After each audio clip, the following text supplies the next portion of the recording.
Morning student. कल हम लोग क्या पढ़े थे? हमने देख लिया था, है ना, ठोस। ठोस में क्या क्या देखे थे? ठोसों के प्रकार क्या क्या होता है, क्या क्या होता है बताओ। और क्रिस्टलीय ठोस किसे कहते हैं?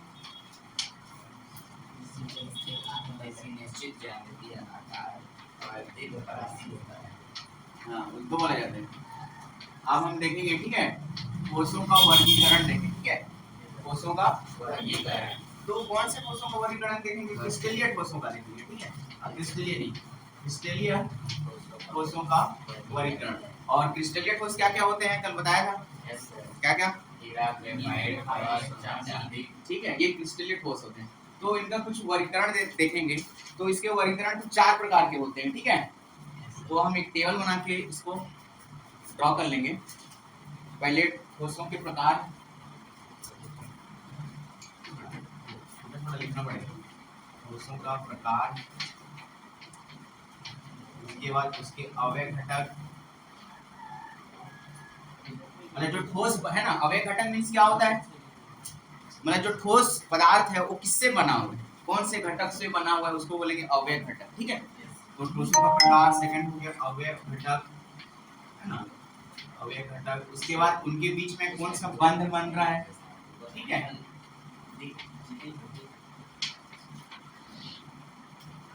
उसके बाद उदाहरण के लिए जैसे लेंगे कौन सा घटक है करके एक उदाहरण दे लेंगे।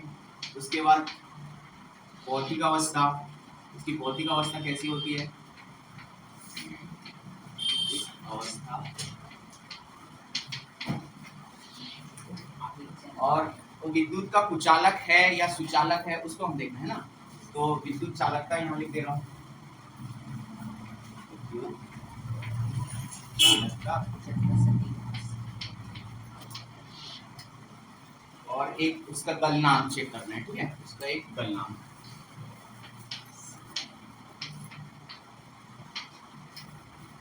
कितना कॉलम हो गया? 7 कॉलम हो गया ना। तो ये क्रिस्टलीय ठोसों का क्या है? वर्गीकरण। तो इससे आपको पूरा समझ में आ जाएगा, ठीक है। ये ऑब्जेक्टिव क्वेश्चन में पूछा जा सकता है, इसलिए मैं बता दे रहा हूँ इसको, नहीं है ना, कई लोग इसको स्किप भी कर देते हैं। तो पहला होता है आयनिक ठोस। ठोसों के प्रकार में पहला क्या लेते हैं हम? आयनिक ठोस। और आयनिक ठोस का मतलब क्या होता है? मतलब जो उसके अवयव घटक हैं वो आयनों से मिलकर बने होंगे, उसको हम क्या बोलेंगे?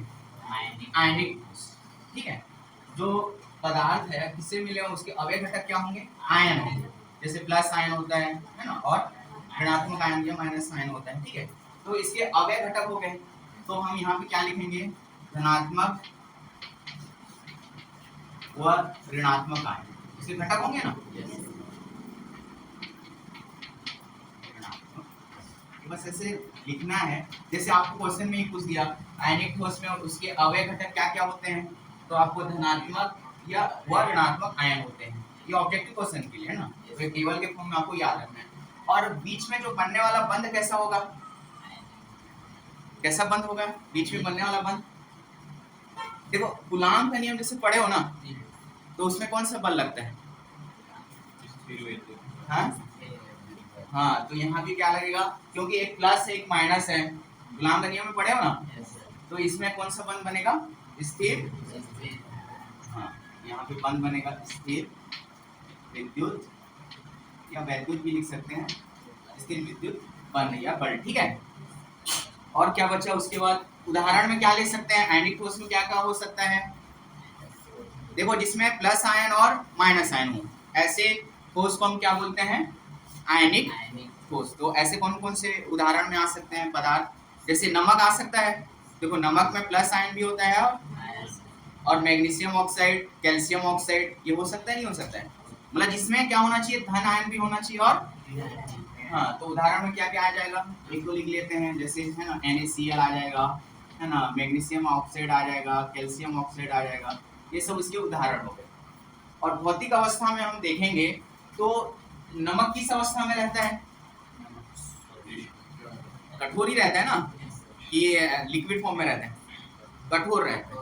तो उसकी भौतिक अवस्था लिख लेना। उसकी भौतिक अवस्था क्या होती है? कठोर। ये आ रहा है कि समझ नहीं आ रहा है कि बस वैसे लिखते जा रहा हूँ, है ना? कठोर होती है। और जैसे और क्या लिख सकते हैं भौतिक अवस्था? एक भंगुर होता है। भंगुर मीन्स क्या होता है भंगुर मतलब? हाँ बताओ ना। भंगुर मतलब जैसे नमक मान लो है ना, जैसे जमा हो जाता है ना, तो एक टुकड़ा लेते हैं, उसको हम तोड़ते हैं तो बिखर जाता है कि नहीं बिखरता है? तो उसी को ही बोला जाता है भंगुर। ठीक है, मतलब उसके अलग अलग कणों में बिखर जाना। ठीक है, उसको हम बोलेंगे भंगुर। तो भौतिक अवस्था क्या क्या होती है? कठोर और विद्युत चालकता नमक में होती है क्या? नमक में विद्युत चालकता होती है कि नहीं होती है? होती है। कौन सी अवस्था में होती है? होती तो है, बट कौन सी अवस्था में होती है? लिक्विड। हाँ, लेकिन ठोस हमने देखो यहाँ पे क्या ले रहे हैं? क्रिस्टल ठोस ले रहे हैं ना, तो यहाँ लिक्विड लेंगे क्या? लिक्विड तो आएगा नहीं, क्योंकि हम तो किसके बारे में पढ़ रहे हैं? ठोसों के बारे में पढ़ रहे हैं। तो जैसे ये नमक हो गया, नमक में तो नहीं हो सकता, इसमें विद्युत चालकता क्या होगा? इसमें नहीं होगा। ठीक है, क्योंकि ये ठोस अवस्था में। तो यहाँ पे है ना, जो है ना, इसको लिख लिया हूँ विद्युत चालकता या विद्युत रोधी होगा।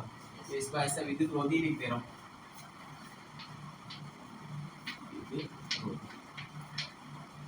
और इनका गलनांक कैसा होता है? उच्च होता है। ठीक है, इनका गलनांक अधिक होता है। तो पहला स्टेप समझ में आया? मतलब क्वेश्चन इस प्रकार बन सकता है, जैसे NaCl पूछ दिया, कौन सा ठोस है, किस प्रकार का ठोस है, उसका नाम बताइए। आयनिक ठोस है या धात्विक ठोस है या संयोजित ठोस है, करके आपको ऐसा पूछा जा सकता है ना, ऑब्जेक्टिव क्वेश्चन के लिए, इसलिए ये सब बताया जाता है। तो ये समझ में आया अवयव घटक क्या होते हैं, बीच में बनने वाला बंध क्या होता है ना, और उसका एग्जाम्पल कौन कौन से हो सकते हैं ठोस, उसके बाद उनकी भौतिक अवस्था कैसे होती है, और उसमें विद्युत चालकता होती है या नहीं होती है ना, उनका गलनांक क्या होता है। अगला होता है धात्विक ठोस। अगला जो ठोस होता है कौन सा होता है? धात्विक ठोस। धात्विक ठोस का मतलब धातु को ही धात्विक ठोस बोला जाता है। ठीक है, और धातु कितने सारे हैं? हमारे जो पीरियोडिक टेबल है केमिस्ट्री में, कितने धातु होते हैं? आप लोगों को तो बताया था, आपको याद है मिताली? और अब मैं वो भी बताया था कि धातुओं कैसे पहचाना जाता है, धातुओं कैसे पहचाना जाता है, तो बताया था ना, याद रखना चाहिए ना। तो धातु जैसे कोई सा भी धातु ले लिए है ना, धातु मतलब कौन कौन सा आएगा धातु में? कौन सा है धातु? कुछ धातुओं के नाम बताओ तुम। हाँ, लोहा एक धातु है। और ठीक है, इतना कंफ्यूज क्यों होते हो? जो भी है अच्छे से बोला करो ना, ऐसे रुक रुक के बोल रहे हो, कंफ्यूज हो गए। धातु अधातु तो 10 क्लास में पढ़े हो, चैप्टर है, पढ़े नहीं पढ़े? तो जैसे एक धातु ले लिया आयरन है ना, या लोहा जिसको बोलते हैं, उसका क्या होता है सिंबल F। तो हम ये माना जाता है कि जो धातु है ना आयरन, उसके चारों ओर क्या होते हैं? बीच में तो हम माना जाता है कि प्रोटॉन होता है और न्यूट्रॉन होता है ना, उपस्थित होता है। और उसके चारों ओर क्या होता है? इलेक्ट्रॉन।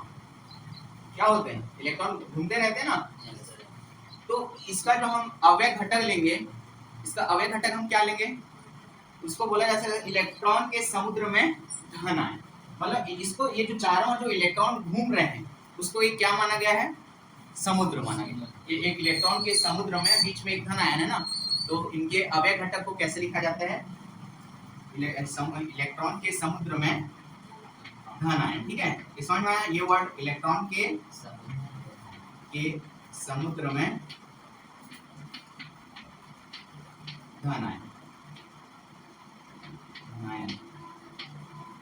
ठीक है, उसके बाद कैसा बंध बनेगा? धातुओं के बीच कैसा बंध बनता है? हाँ? देखो धातुओं के मध्य, देखो आयरन है तो आयरन आयरन से तो मिलके बना होगा ना, ऐसा तो नहीं आयरन है तो उसमें कुछ और मिक्स कर लो। तो इसलिए इनके बीच में जो बनने वाला बंध क्या होगा? धात्विक ही बंध हो। ठीक है, अलग अलग धातु नहीं बनाएंगे ना, क्योंकि हम आयरन ही नहीं है, तो दो अलग धातु कैसे मिक्स करोगे? वो तो मिश्र धातु में चले जाएगा। तो इनके बीच में बनने वाला जो बंध क्या होगा? धात्विक बंध। धात्विक बंध। और उदाहरण के लिए क्या क्या ले सकते हैं? आयरन ले सकते हो, और क्या क्या धातु होते हैं? हाँ कॉपर, कॉपर भी ले सकते हो उसे, है ना, और आपका सोना चांदी ये सब ले सकते हो। तो ये हो गया। भौतिक अवस्था कैसी होती है इनकी? कठोर होती है ना। तो इसको देख के आपको आ जाना चाहिए, कठोर होती है। और ये क्या होती है? लिक्विड भी होती है। अरे यार वो लिक्विड वाला, बट लिक्विड कैसे होती है? कौन सा धातु लिक्विड फॉर्म में होता है? देखो लिक्विड फॉर्म में नहीं होता है वो, भले ही वो थोड़ा सा क्या हो जाएगा, चिपक जाएगा, है ना, मतलब थोड़ा सा जैसे, है ना, उसको हम है ना किसी पे से उसको क्या करेंगे, उसको मान लो पीटेंगे या ठोकेंगे तो क्या हो जाएगा, फैल जाएगा, लेकिन वो टुकड़ा नहीं होगा। मतलब टुकड़ा हो जाता है तो उसको हम क्या बोलते हैं, भंगुर। लेकिन ये क्या होता है, यदि टुकड़ा नहीं होता है भले उसका साइज में क्या हो जाता है, परिवर्तन हो जाता है, तो उसको हम क्या बोलते हैं, आघात वर्धनी। तो कठोर होती है और क्या होती है, ठीक है। उसकी विद्युत चालकता होती कि नहीं होती है धातुओं में? होती है ना। तो ऐसे लिख दे रहा हूँ ना, यहाँ पे विद्युत चालकता होती है।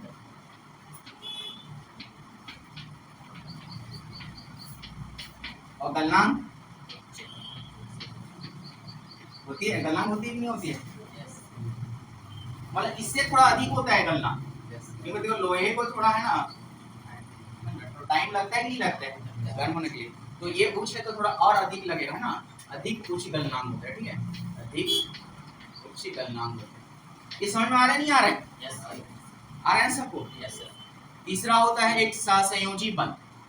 तीसरा लिखो, ये बाद में नोट करोगे ना। तीसरा सहसंयोजी बंध। सहसंयोजी बंध क्या होता है?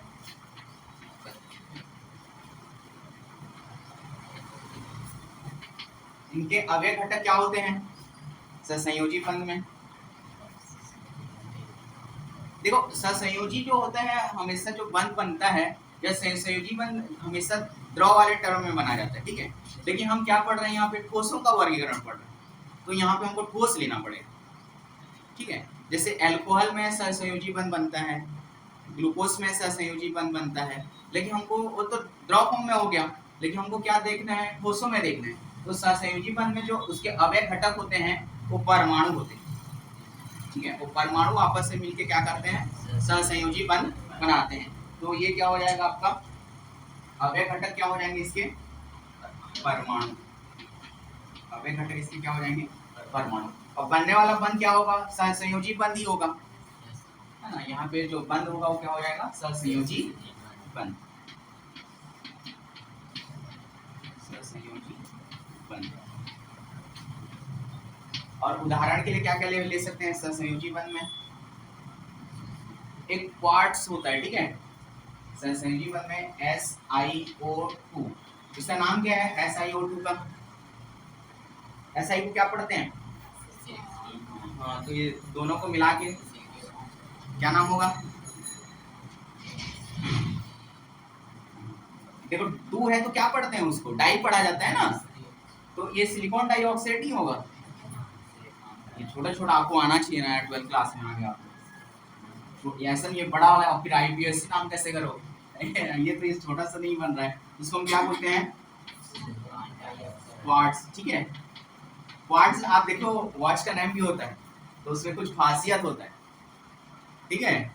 घड़ी का नाम सुने ना, क्वार्ट्ज। और एक होता है SiC को क्या पढ़ेंगे, SiC, इसको क्या पढ़ेंगे, SI मतलब, और C मीन्स, इसको पढ़ेंगे कैसे, क्या नाम से पढ़ेंगे, सिलिकॉन कार्बन, क्या पढ़ेंगे इसको, सॉरी आप बताओ, आपको भी नहीं पता, मिताली को। ये देखो C ओनली रहता है तो उसको कार्बाइड पढ़ा जाता है, ठीक है, सिलिका कार्बाइड, ठीक है, इसका नाम क्या हो जाएगा, सिलिका। ये उसके उदाहरण हो गए। और इनकी प्रकृति में कैसे होते हैं, ये कठोर रहते हैं, ठीक है, ये कठोर रहते हैं। भौतिक अवस्था कैसी होती है इनकी, कठोर। और विद्युत चालकता होती है कि नहीं होती है, विद्युत चालकता होती है, ठीक है। इसमें क्या होती है, विद्युत चालकता होती है। और गलनांक इससे भी ज्यादा होता है, ठीक है, इसमें गलनांक और अधिक होता है, ठीक है, अत्यधिक उच्च होता है, अत्यधिक उच्च। मतलब गलनांक सभी का अधिक अधिक होगा, तो ये क्रिस्टलीय ठोसों का वर्गीकरण के गुण है, ठीक है। क्या क्या गुण है? अवयव घटक, क्या बीच में बनने वाला बंध, कुछ एग्जाम्पल देना है, फिर भौतिक अवस्था, फिर विद्युत चालकता, फिर गलना। आ रहा है समझ में? यस। चलो इतना को नोट करो।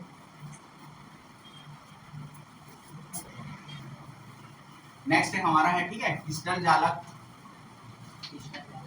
ये इंपॉर्टेंट है ना, क्रिस्टल जालक किससे कहते हैं, ये पूछा जाता है। क्रिस्टल जालक, ठीक है। क्रिस्टल जालक क्या होता है, इसका डेफिनेशन लिख लेते हैं, पहले तो बताऊंगा। त्रिविम में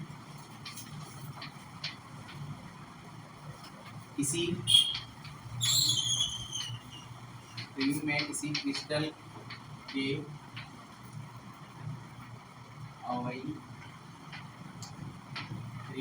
किसी क्रिस्टल के अभिघटकों का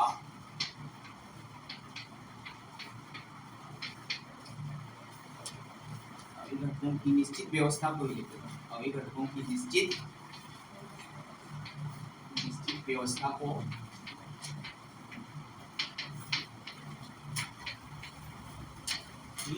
क्रिस्टल जालक कहते हैं, ठीक है।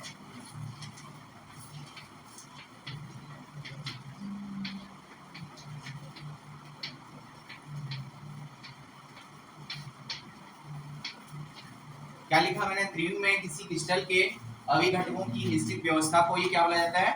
क्रिस्टल जालक। और ये यहाँ पे एक वर्ड आया त्रिविम। त्रिविम मतलब क्या होता है?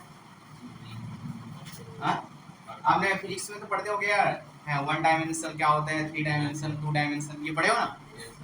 तो उसी को ही त्रिविम बोला जाता है। थ्री डायमेंशन को ही क्या बोला जाता है? त्रिविम।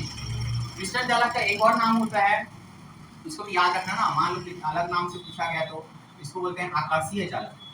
आकाशीय जालक या क्रिस्टल जालक किसे कहते हैं पूछ सकता है, या आकाशीय जालक किसे कहते हैं पूछ सकता है। तो त्रिविम में किसी क्रिस्टल के अभिघटकों की निश्चित व्यवस्था को हम क्या बोलते हैं? क्रिस्टल जालक। कहने का मतलब ये है, जैसे ये एक त्रिविम में है ना, जैसे ये एक कण ले रहा हूँ, ये कण ले रहा हूँ, ये कण ले रहा हूँ, ये कण ले रहा हूँ, ठीक है। ये इसके बाद यहाँ एक बड़ा बड़ा बना रहा हूँ, देखिए आप लोग को करिए, दिख रहा है? और ये ठीक है। तो ये जो डॉट डॉट दिख रहा है, उनका जो क्रम है एक निश्चित है कि नहीं है? मतलब देखो इधर से काउंट करो कितना है, और इधर भी एक क्रम जा रहा है ना, तो उसको ही हम क्या बोलेंगे? जालक, क्रिस्टल जालक, ठीक है। इसको हम क्या बोलते हैं? इस पूरे टर्म को हम क्या बोलेंगे? क्रिस्टल जालक, है ना, इसको जालक। और इन बिंदुओं को क्या बोलते हैं? ये जो डॉट डॉट दिख रहा है ना, तो इनको बोलते हैं बिंदु जालक। इनको क्या बोलेंगे? बिंदु जालक, ठीक है। और देखो यदि हम इन बिंदुओं को मिला के एक क्या बनाते हैं? आकृति बनाते हैं। इन बिंदुओं को मिला के हम क्या कर रहे हैं? एक आकृति बना रहे हैं। तो एक आकृति बना, जिसकी आकृति किस प्रकार दिख रही है? वर्ग, है ना। वर्ग है ना, वर्ग में क्या होता है? ऑल साइड आर इक्वल, मतलब इसकी साइड भी हुआ ए है, इसकी साइड भी सब इक्वल होता है ना।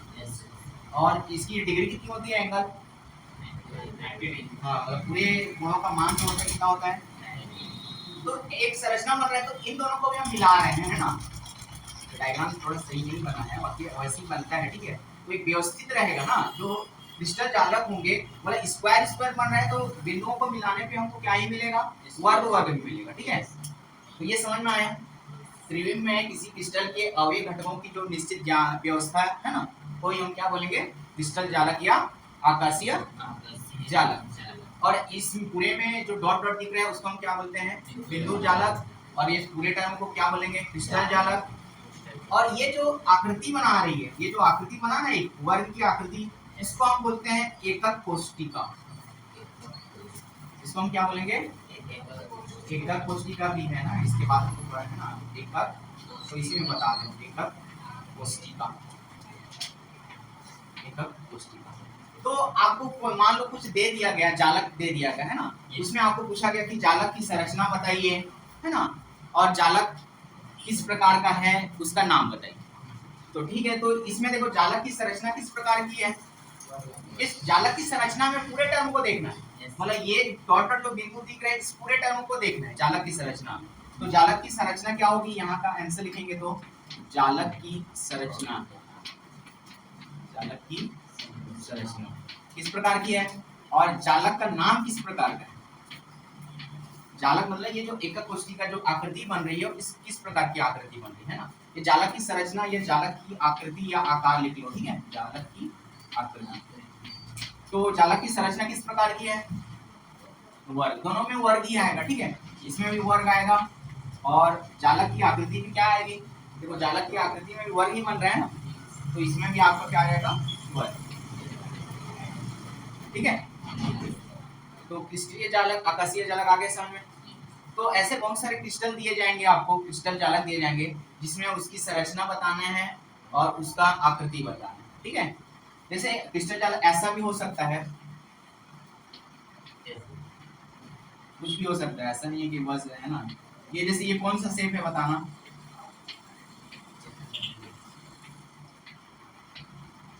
ये इसको तो नहीं मिला रहा हूँ, इसको बस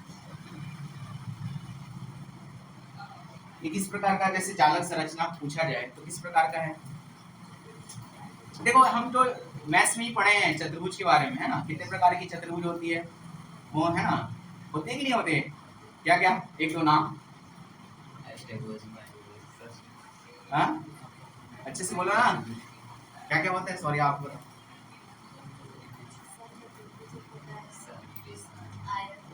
हाँ ये सब का संरचना देखना है।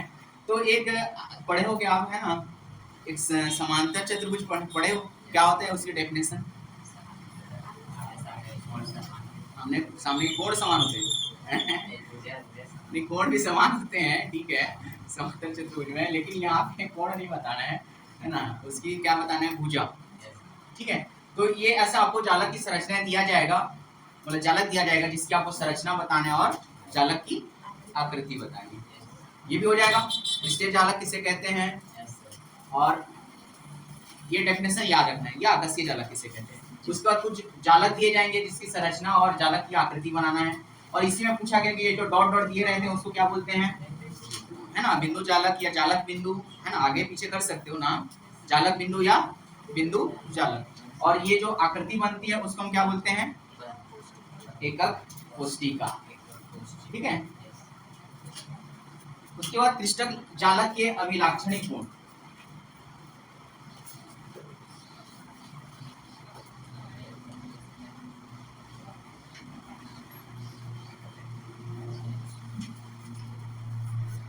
क्रिस्टल जालक के अभिलाक्षणिक गुण, है ना,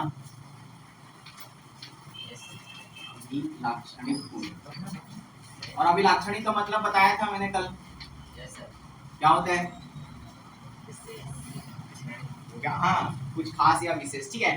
तो क्रिस्टल जालक के अभिलाक्षणिक गुण में क्या होता है, क्रिस्टल जालक में प्रत्येक जालक बिंदु एक अवयवी कण को दर्शाता है, ठीक है, और जालक बिंदुओं को एक सीधी रेखा द्वारा दर्शाया जाता है।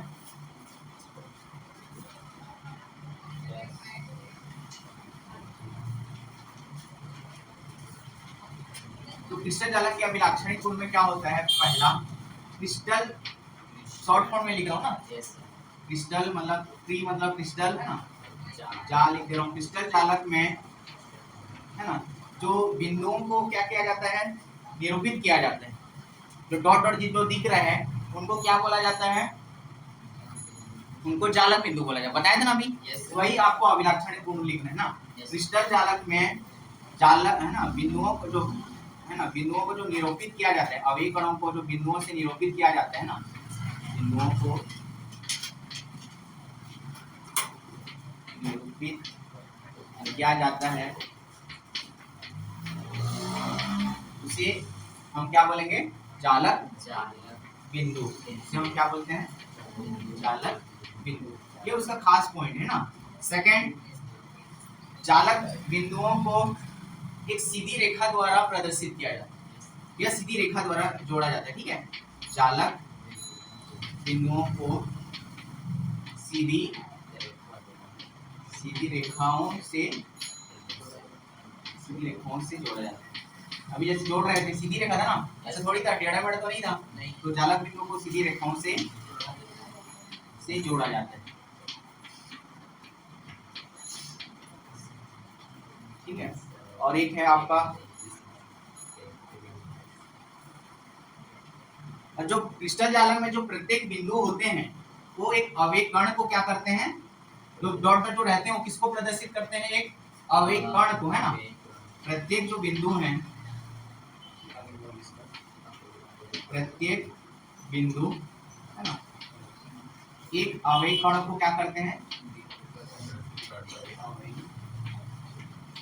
कण को निरूपित करते हैं।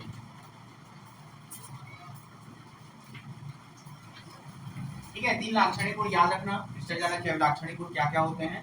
क्रिस्टल जालक में बिंदुओं को, है ना, निरूपित किया जाता है। जो बिंदु होते हैं उनको क्या बोला जाता है, जालक बिंदु। सेकंड, जालक बिंदुओं को सभी सीधी रेखाओं द्वारा जोड़ा जाता है और प्रत्येक बिंदु एक अवयव कण को निरूपित करते हैं। ये उसके अभिलाक्षणिक गुण हो गया। और एक चीज हमको पढ़ना है, एकक कोशिका या एकक कोशिका का डेफिनेशन हम देख लेते हैं।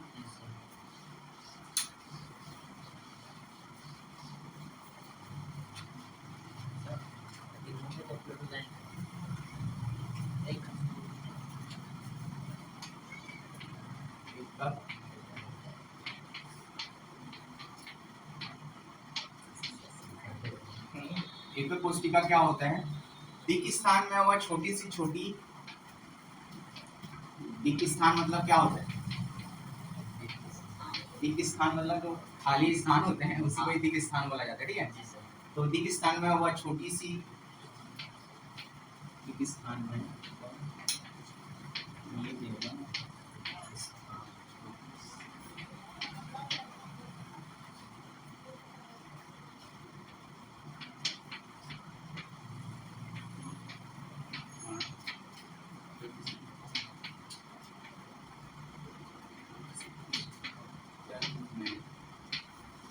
किसी क्रिस्टल में बार बार दोहराने पर, बार बार